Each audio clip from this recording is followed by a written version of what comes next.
Love this podcast? Support it and sponsor today. Simply head to auscastnetwork.com for details. In a world where everyone says hello, they dare to say, g'day. Yeah, g'day. Yeah, g'day. Yeah, g'day. Yes. Good day. Yeah. G'day. G'day. Yeah. G'day. Yeah. Yes. Yeah. Good day. Wow, wow. Yeah. Good day. G'day. Hey. Yeah. G'day. Yeah. G'day, Tim. Yeah, g'day, Leon. Yeah. G'day, everyone. Yeah, g'day, everyone. And welcome to Yeah G'day, the greatest podcast in Australia of all time. Yeah, all time. Well, now that Past, Hamish present, and Andy are and future. gone, Oh, yeah, well, that makes us the best. We were the best, but we were sharing the best with them. yeah, And now we're the best. the best of the best. So I'll be moving out into a mansion quite soon. I've been hunting on domain.com.au, not a plug, just a reference. A very specific HTTPS. Yeah, for my future, I'm looking at 27th floor or above apartments in the Melbourne CBD, so that's going to be nice. Wait, what? 27th floor or above. I want Oh, something right. I thought you high said in 27.4 or above. That's a specific price range. No. 27.4 million or more. Tim Green, Leon I'm so Huxtable. happy that you could make it downstairs here in this once in 100-year storm that we're facing in the city of Melbourne. No, look, it took a lot of preparation. I've spent the last couple of days getting the boat ready to come down. It's been a hectic ride.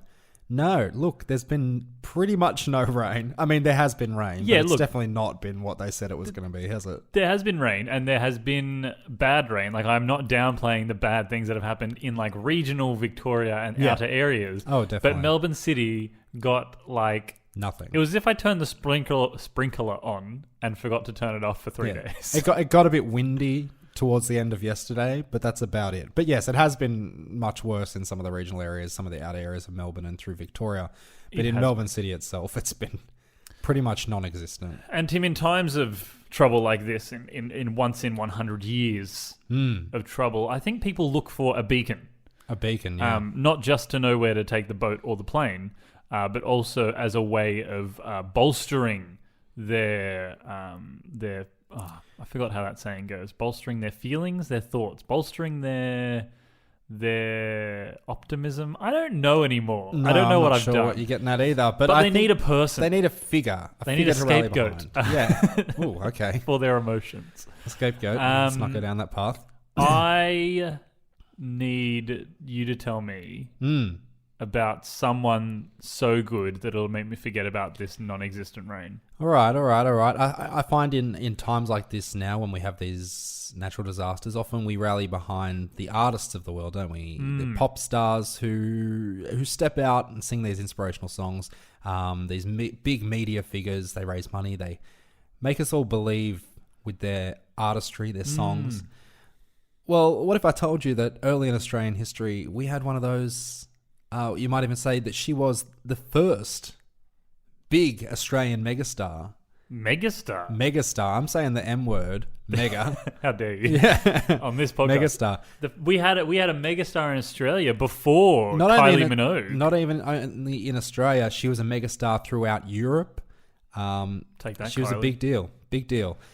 She went by the name of Dame Nellie Melba. Oh, Tim, you know what? I've heard of her. You would have heard of her. She's kind of become a common part of Australian vernacular. People overseas perhaps wouldn't know of her, but she's a name that we know.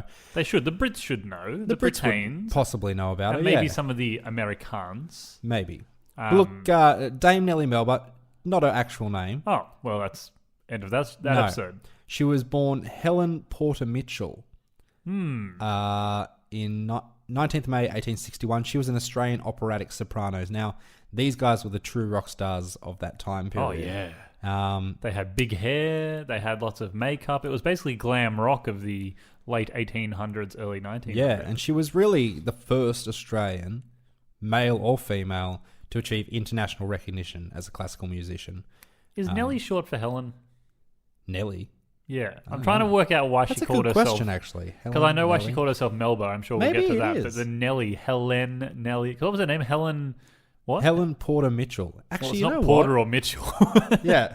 Nellie you know might what? be short for Helen. I never thought of that. Oh, okay. Maybe we just stumbled upon something. We've just. It's hard to know with these older names because they have the most random. We could do a whole episode Don't on even the get me randomness started. of nicknames compared to the actual names in Australian culture in like the early 20th century. Some of them are just so weird. It's like when their real name is Margaret, but everyone calls them Grace or something yeah, like that. stuff like that. It's very odd. It's weird. Anyway, Tell tell me about Dame Nellie of the Melba. All right. Well, look, Dame Nellie Melba was born 19th of May 1861 in Richmond, Victoria, not far from us. No, not far at all. She was the eldest of 7 children of the builder David Mitchell and his wife Isabella Ann Mitchell. She used to be a Dow. That was her maiden name. Dow or a Not Doe. really relevant to the conversation. David Mitchell, after his daughter reached success, he moved on to working on QI, on Would I Lie to You, that Mitchell and Webb look, Peep Show. He's a comedian with a vast historical knowledge. Yeah. Yeah, look, definitely. He emigrated is the correct word, to Australia in 1852, became a builder. He was a Scot. Ah, the Scot. The Scot. He was Dame Nellie Melba. We're going to call her, we'll just refer to her as Melba as we go on, don't we? Melba? Okay, not Melba. Dame? Or Helen? Dame is a title. I'm not gonna, He earned it. Melba. Melba. Oh, Nellie. Let's Nellie. call her Nellie. Let's call her Nellie. We can be familiar with her. Nellie started learning the piano, first sung in school around 6.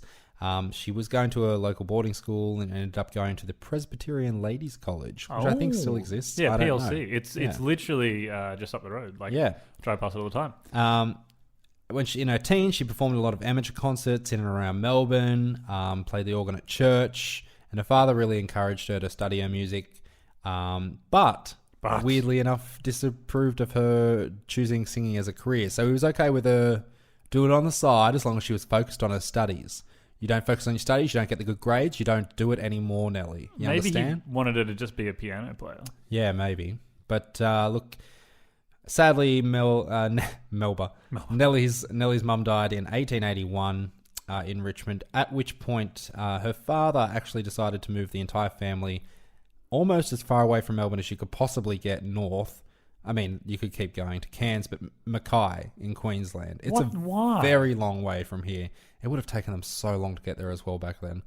That is a long way. I've been to Mackay and we drove there from Coffs, which is it's like 16 hours from here north, and it was still like a full 24 hours worth of driving to get there from Coffs Harbour. What was David Mitchell thinking? It's a very long way.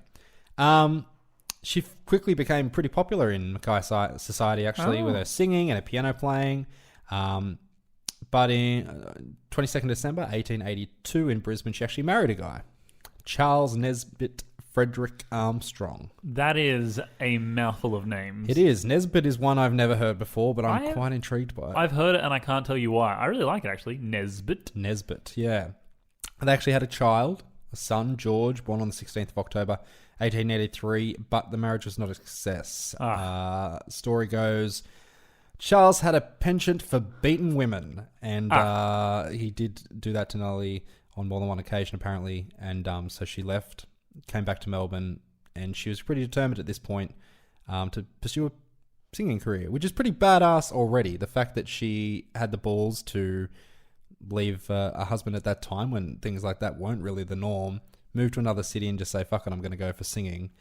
I think that that's a pretty ballsy move. So yes, and very important that she got away from what was a very bad and toxic relationship to then, keep going and go on to amazing and great things. Absolutely.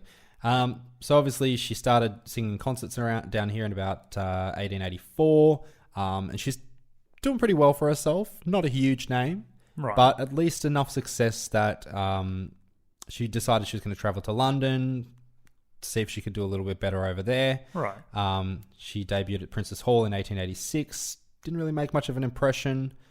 And kind of went from there. She ended up singing Covent Garden, 1888. By this point, she's starting to get a little bit more steam under her belt. People are starting to recognise her. she's getting reviews kind of like this one. The Musical Times wrote, Madame Melba is a fluent vocalist and quite respectable representative of life's soprano parts, but she lacks the personal charm necessary to a great figure on the lyric stage. Oh, way harsh. Reviewers back then were way harsh. Yeah, they were, but she was offended by this. But as all good artists, I think all good artists, they take that and they turn it around and they come back the next time and blow everyone away and make sure that they never get that criticism again. Because the next thing that got written in the Times, actually, the next year, the following year, she sang in an opera in Paris, and they said it was a brilliant success, the show itself, and Madame Melba has a voice of great flexibility. Her acting is expressive and striking. So not only did she get rid of the criticism, she turned it around and said, fuck you, I'm actually very good. What a turnaround. I'm always inspired by artists who grow from the criticism that they receive. I think that's a big thing to do. So it is. It's bigger than what I would do, which is find that reviewer's address, go to his house and ask him what he means by that. Yeah. And make him change the review. Yeah. It would be some kind of Muppet caper. Yeah. After that first review, which was from a performance at Covent Garden, I think she actually left, which is why she was in Paris the year later. And she was like, I'm never going back. I'm not going back there. They're idiots. To Covent Garden. Surprise, yeah, but she did end up Nellie. going back. She went like a lot. Yeah, she ended up going back to Covent Garden and Royal Albert Hall and all that sort of stuff quite a bit, which I'll talk about. But throughout the rest of the 19th century, she travelled all throughout Europe performing, Paris and Europe and the UK. And by now, obviously, she's established as a leading star in Britain and America. She'd done some performances in America and was quite well known there as well. So you guys should know who she is. Don't Yeah. Don't get your head out of the Don't stand. pretend you don't know who she pretend is. you don't know who Dame Nellie Melba is. But she came back to Australia in 1902 and 1903 for a concert tour, also touring in New Zealand. Well, that's nice. You got to touch Yeah. base with the outer states. Yeah, exactly. Ooh, okay. The profits Just claim New Zealand is outright. the profits from her shows were unprecedented, actually. Tens of dollars. They sold just at least 15 tickets to each show, which was just unheard of at the time. No, they sold heaps. And she actually returned to Australia four more times for tours during her career, just tours themselves. She did come back to Australia, which we'll talk about a bit further on. Tours alone. In terms of tours. From England, is that where Yeah. she was living? Yeah, she was living in England at the moment. Hanging out with Victoria. Back in Britain, and this is one that really struck a chord with me, which we were talking about before. She actually campaigned on behalf of Puccini's La Boheme, which is an operatic show, which the musical Rent, which is a musical I really love, and you also love. love. No, yep. Okay. Cool. Tim loves it. I fucking hate it. Actually. Yeah. La Boheme. It's a dark opera. It's very dark, and opera. people didn't really like it because of that. It wasn't like the high. It's about poor artists. Yeah. With tuberculosis, I believe, in the original. They turn it into HIV in Rent, but I believe it's tuberculosis in the original. And she sang the part of Mimi in 1899, having studied it with the composer. Sorry, now I can't listen to this story because I'm picturing her in Rent doing the Yeah. I should tell you. Or the what's the song she sings at the start? What's the time? but like dressed in leather and lace. Yeah. But in full operatic. Yeah. What's the time? It's got That to would be close incredible. to midnight. Yeah, so she studied it Nellie. with Puccini. Oh, right. What? And she argued really strongly in favour of it, of making sure that the productions are put on, even though Covent Garden management actually called it new and plebeian opera. But of course...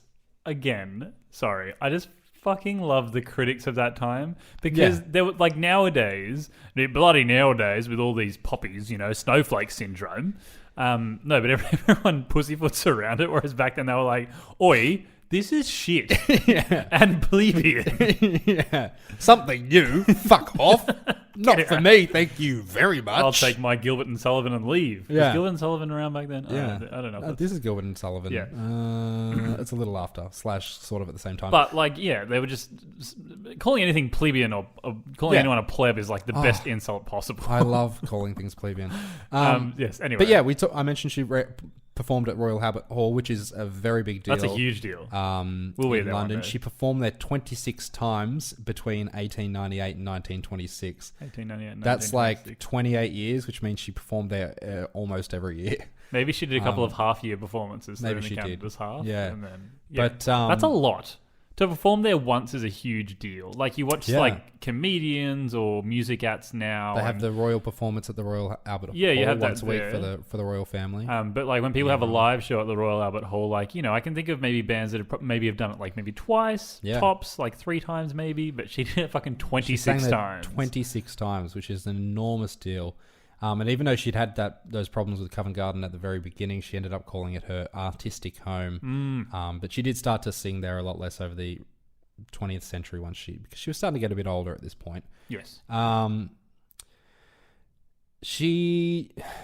was for a couple of reasons to do with like people that she was working with and her getting older. But I think it also was that she started to want to spend more time in Australia. In 1909, she undertook what she called a sentimental tour of Australia. Interesting way of putting it. Yeah, covering 10,000 miles and including a lot of different remote towns. So she decided she was going to be doing a tour of Australia rather than just going to, you know, the big cities and doing what I'm sure she did the other 4 times where it was big concerts and whatnot. Yeah, the big main cities, hitting the regional towns. Yeah, so she did a lot of that stuff. Is that when she said the harsh shit? Yeah, this is when she said, I don't really understand the context of this one. Sing 'em muck. It's all they can understand. I think somebody said that to her. No, I read that as she said it. She to said the it to other Clara person. Butt, who was another operatic, more of a kind of more local name. But I think she told them, because they were doing these tours, sing 'em muck. It's all that they can understand. Kind of intimating that the people of the remote towns were dumb. Yeah, it's she's a big Australian icon, but she was kind of rude. She was a part of the time where she said savage stuff. Yeah. Nearly as good as my favorite one. Yeah, this is the one I was about to say. You can I say want it this 'cause one. you love it. You got that one. Yeah. Which now I want to preface this by this. What Dame Nellie Melba says has nothing to do with how we feel about Adelaide itself. Adelaide is the home of the Auscast network, and we are big fans of it. Oh, yeah. Never been there. But Dame Nellie Melba said to Peter Dawson, a colleague of hers, she described... Now, this is his hometown. Yeah. He's from Adelaide.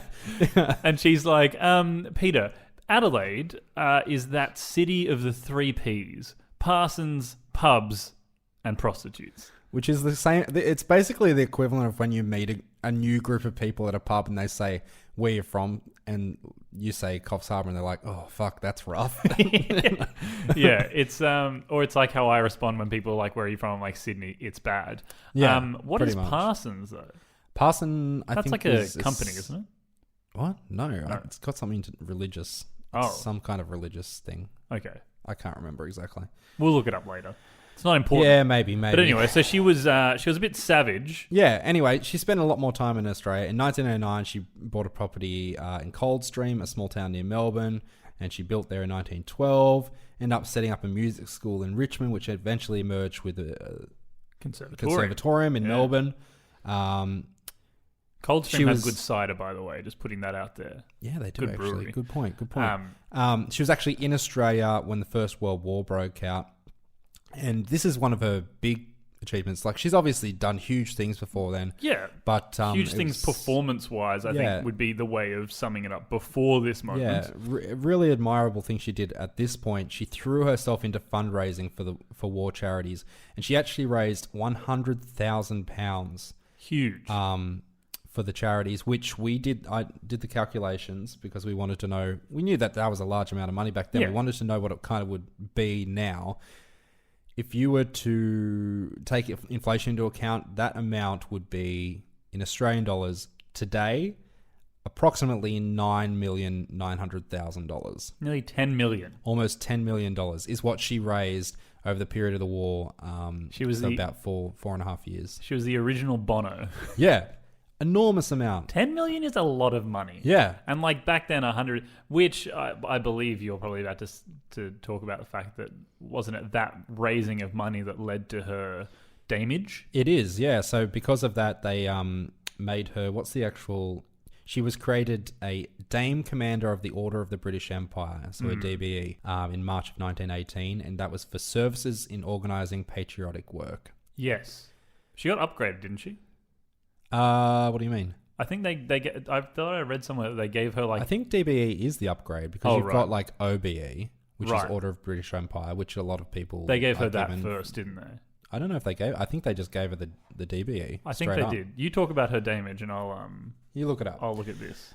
Anyway, after the war, she made a triumphant return to the Royal Opera House in a performance of La Boheme, which is something that she actually continued to perform throughout her life. In 1922, she came back to Australia and she sang an immensely successful concerts for the people in Melbourne and Sydney with very low ticket prices, attracting 70,000 people came to see her perform back in 1922. And with inflation, 70,000 people back then. Yeah, exactly. You're looking at about 10 million. No, yeah, she was a megastar. She was an enormous force to be reckoned with back then, which can be seen in the amount of money she made, the concerts, the performance opportunities, the 26 performances at Royal Albert Hall, all of this stuff. She was an absolute megastar.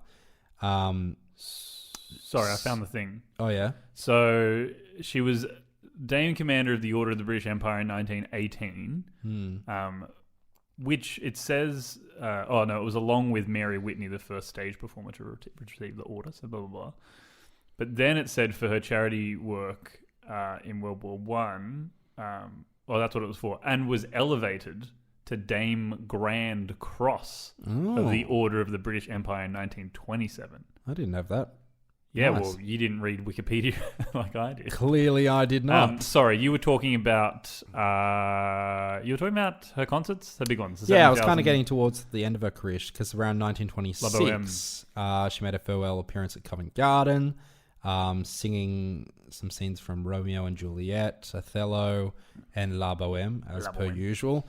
And she's remembered in Australia, and this is what we were talking about before, kind of for her seemingly endless series of farewell appearances, including stage performances in the mid-1920s and concerts in Sydney and Melbourne, all throughout 1928. She just kept having these farewell performances. Which is reminiscent of a certain it Australian icon of the time rings true with a hero of ours. But from this, she's remembered in the Australian vernacular expression, more farewells than Dame Nellie Melba.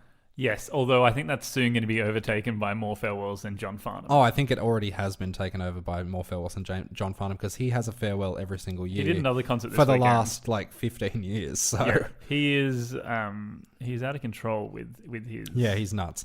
But he's incredible. So please keep coming. Oh yeah, please keep performing. me shows. In 1929, returned to Europe for the last time and visited Egypt, where she did contract a fever, which she never really shook off. That's not good. Her last performance was in London at a charity concert on the 10th of June, 1930, and she returned to Australia but died in St Vincent's Hospital in Sydney in 1931, aged 69, of septicemia, which had developed after facial surgery in Europe. She was given an elaborate funeral from Scott's Church in Melbourne, where which her father had built.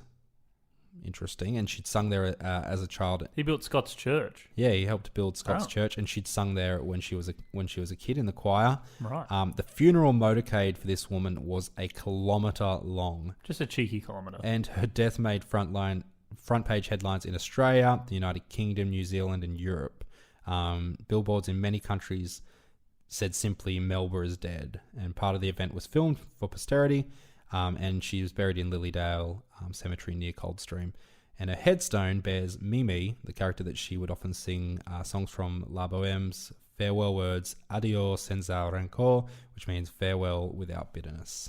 What is that? Italian was incredible. I was trying to work out what language it was. Yeah, it was an amazing life that she led. And for me, there are three things that I think are important to note about Melba's career and everything like that. Is that in April 1927, she was the first Australian to appear on the cover of Time magazine. Big deal. First Australian hands down, which is huge deal. An amazing thing to do. The other thing that I think is important is that she is on is it the $100 note? Yeah, she's on the $100 note. Yeah, so Yep. I see her a lot because I'm always carrying hundos. I haven't seen a hundo in a long time. Those $100 bills. So she's on the $100 note, which is, again, awesome. And she's been on a stamp and stuff like that as well. Not in my top 3 things I think are important. She also has a bust at Covent Gardens. In London? Yeah, I believe she has there's a statue in Docklands. She has a bust there, and I think she's one of only 2 people. Yeah, so she's one of only 2 singers to have a marble bust on the grand staircase of the Royal Opera House, Covent Gardens. The other is Adelina Patti. Don't know who that is. Neither do I. But no. But that's pretty cool. Big deal. But Megastar. to me, now, I don't want to downplay her amazing career, her awesome charity work, and the money that she raised. But to me, Tim, the thing I think about the most when I think of her, and the thing that I think is just wacky that it exists, is that a wonderful French chef that we all know and love, Auguste Escoffier? Yeah. You You know. have to pronounce it slowly and badly like Yes. that, otherwise he won't answer. Otherwise, he won't know. Escoffier, yes? Now, a lot of great people have had food named after them. Yeah. You've got Farnham Flakes, the corn flakes that John Farnham has. You've Is got that something? Farnham's Fibre, which is the all brand named after John Farnham. Yeah, a lot of people were angry that they couldn't have Farnham brand cereal if they just had the flakes. They wanted something with a little more fiber, you gotta have- a little healthier, because the flakes are very sugary. Well, as his audience got older, he made all brand. Yes, of course. And you've also got, the Jägerday Vegemite spread that will be hitting stores in 2018. It'll look just like normal Vegemite. Will say nothing about Jägerday on it, but you'll know. Yeah. It's ours. You'll know inside. But so, let alone did she have one food named after her, Dame Nellie Melba has 4 foods named after her. Right, yeah. All of them created by this guy, so he obviously loved her stuff. Now, I'm going to go in order of me not knowing them, which means I only know one of them, and I'm going to leave that till last. So, one of the Melba foods Right. is called Melba garniture, which is chicken, truffles, and mushrooms stuffed into tomatoes with velouté sauce. Garniture sounded like Garnier to me, and I like it. It's just hair product. It's just shampoo. So she's got some stuffed tomatoes named after her. Okay. She has Melba toast. Melba toast. Here's the description that Wikipedia gives me of Melba toast. A crispy, dry toast. They've used toast in the definition. I looked at a picture. It looks just like very thin bread, but I think you put sweet stuff on it instead of... So it's if you cook your toast for just the right Yes. period of time, you too could possibly be eating Melba toast. You wouldn't even know about it. I had Melba toast this morning because I Yeah. definitely burnt my toast. There's Melba sauce, which is a sweet puree of raspberries and red currant. That sounds fucking It delicious. sounds delicious. And then the pinnacle of the Melba foods that I think everyone knows and loves is the peach Melba, a dessert made of peaches, raspberry sauce, and vanilla ice cream. Now, I remember it because one of the yogurt companies used to make a peach flavor and they called it peach Melba. Don't think it tasted anything like a real peach Melba. Probably not. But I used to have that quite a lot.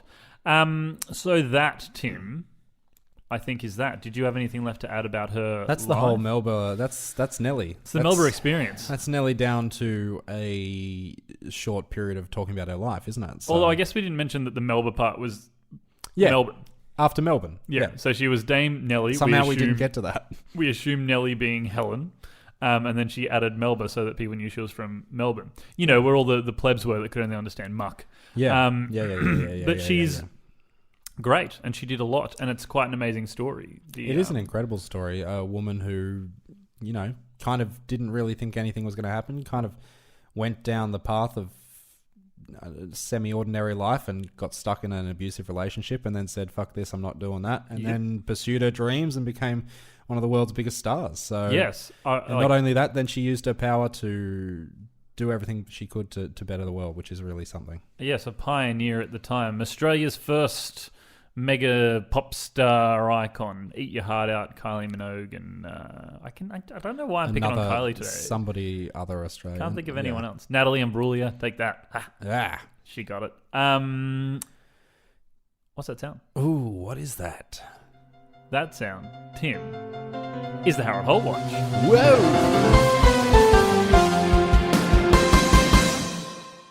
Tim, I don't know why I heard the sound today because I don't have anything.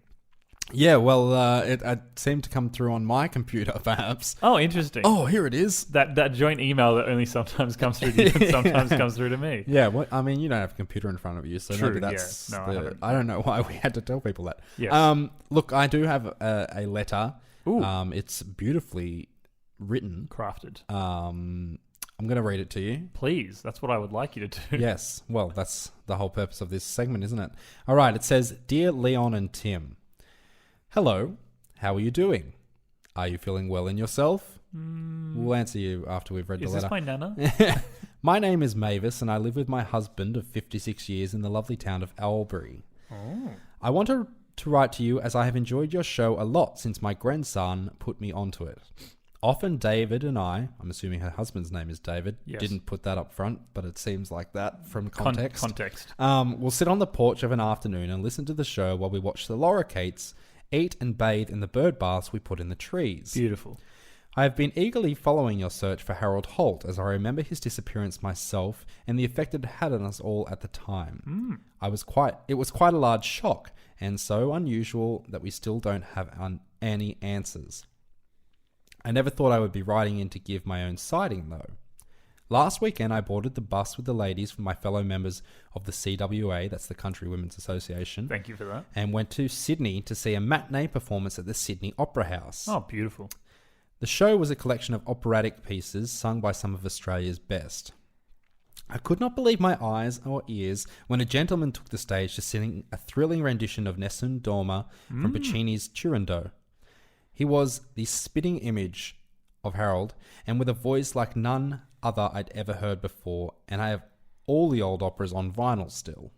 Excellent. When I looked at my program, though, I could not find any mention of the singer or song in the schedule, and when I asked the front of house, they didn't have any idea who it was and seemed to intimate that he had not sung at the other performances. I believe I saw Harold last weekend, and that he has been missing for so long due to his training hard with Opera Australia. Ooh. I do hope you can look into this for me and let me know what you think. Blessings and happiness to you and your family for the approaching Christmas season. Warm regards, Mavis Humble. Mavis Humble. Mm. Mavis, I think, number one, I'm fine, thank you. Getting better, have been sick all week. Number two, I think you're onto something. Now, I don't know about studying at the Opera Australia Institute of Australian Opera, but I do think that being a man that spent some time at sea, he may have learnt from the calls of the whale. And the siren songs. The sirens. Interesting. Nessun Dorma's a big one, Harold. Oh. It's a big song. Yeah. I Takes believe, gusto. Pavarotti is famous for that particular song, actually. Even And if Pavarotti you- cracked a sweat. If you were to perhaps search male operatic songs, it might be one of the first ones that comes up. I don't know. I don't know. I wouldn't I know didn't that. search. I wouldn't know. Mavis But- wouldn't. Mavis doesn't know how to use the computer. She would have searched it. I don't know. That's possible, though. I do like the picture of Mavis and David playing with the lorikeets. Not even playing, just watching them. Lorikeets, Yeah. they like a bar. My grandparents used to live out in kind of a country area, and they had kind of things that they hung from the trees where they'd put wet bread in there for the lorikeets. yeah. Yeah. I imagine that's probably Probably the same. Not based on. what Mavis is talking about. Just very similar, Yeah. but not the same. Like you know what I found interesting is that when you get a letter in, it's written to Leon and Tim, but when I get a letter in, it's written to Tim and Leon. Just a little anecdote for you that has nothing to do with anything because it's definitely written by Seems like we fans. should probably talk to our continuity people. Yeah, we should talk to those guys. Yeah. So that may indeed be that. I think this is this, and that is that. And what are we getting at? Tim, it's been a long week for Leon, as I mentioned in the letter from Mavis. I have been at home and ill since last Sunday. We've had a pretty bad run of recording lately because we were drunk, then we were hungover, and I'm still, I guess, a form of hungover after a week of being sick. Yeah, my voice is not all there either. I was sick earlier in the week and throughout the week, but We're coming back. We're getting there. getting the fuel to the fire. Tim, I wanted to mention this week something a little bit different. It's not a podcast, but it's a very important podcast listener and someone that we have been hanging out with since Comic-Con. Right. That would be our friend Kim. Oh, yes. Who does a wonderful... she has a wonderful YouTube channel where she does Let's Plays and talks about games, and especially she focuses on a lot of Australian indie games, so she's got a lot of passion like we do for the Australian scene. And I want to just mention her YouTube channel, which is Kinda Dorky Fun Times. Oh. That's Kinda and then Dorky and Fun Times. All separate words, I think. She recently did a thing called Let's Play Soma, which I watched a little bit of it, and it's one of those horror games. Not for you? Not for you. The title of this one is actually called Let's Play Soma. It's not for me. It's a no from me. Okay. So I agree with Kim. Yeah, It's also a no from me. But she has played the Hatterful Boyfriend, which is the one where you date a pigeon. Yeah. That was enjoyable. She played a Milo Fuel Run game. That was fun. So get on to Kim's stuff. She paints a great picture. And we hang out with her. You never see her paint the picture in the videos. That's just something that we know about her as a person. She probably could paint pictures. She does do graphic good, design, so I'm sure she can paint. So we hang out with her and Bryn, which you may remember Kim and Bryn being mentioned from the Comic-Con episode when we met Eden, who we waited all day for. Earlier this year. But yeah, so kind of dorky. Fun times. Which is basically the subline of Yeah G'day. Tim, aside from that, we are part of the Auscast network, which is home to some beautiful, sexy, tempting shows. I just used the thesaurus today for some new words. Yes, sexy tempting. And that's good. And they're from Radelaide, which is nothing like what Dame Nellie Melba describes it as, I don't think. I have no idea. 3 P's. People... Places. Pancakes, potentially. We've never been there. They probably have at least... If they've got a Macca's, they've got hotcakes. So that's good. I want to thank Teylor Smirl, Smelly T, Dame Nellie Taylor for our amazing cover art that is sexy, tempting, and amazing. You didn't look very far into a thesaurus. Those are pretty common English words. I would like to thank Curtis Fernance of Fern Tree Music for his spectacular introduction, outroduction, and Harold Holt music. If Nellie was alive, Curtis, I'm sure she'd want you right there playing her. Playing with her. No, I'm saying like accompanying. I know what you mean. Accompanying. I wasn't thinking sexual. that. You're saying that. Not I'm not sexual. saying that. Great. We've just ruined this whole beautiful episode talking about Dame Nellie by talking about playing with. I'm just picturing the Harold Holt watch now with the and then over the top there's an operatic.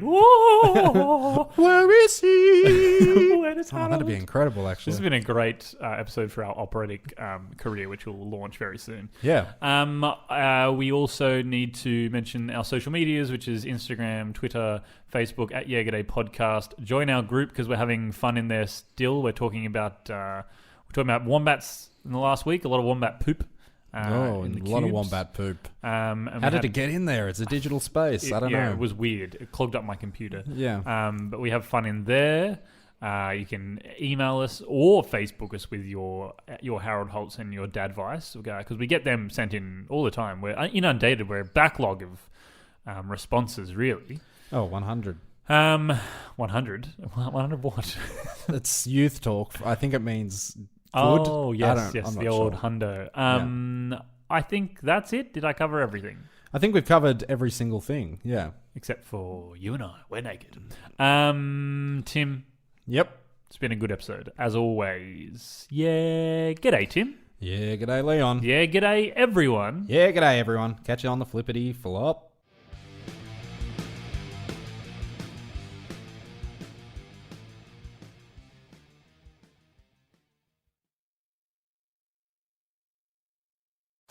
Love this podcast?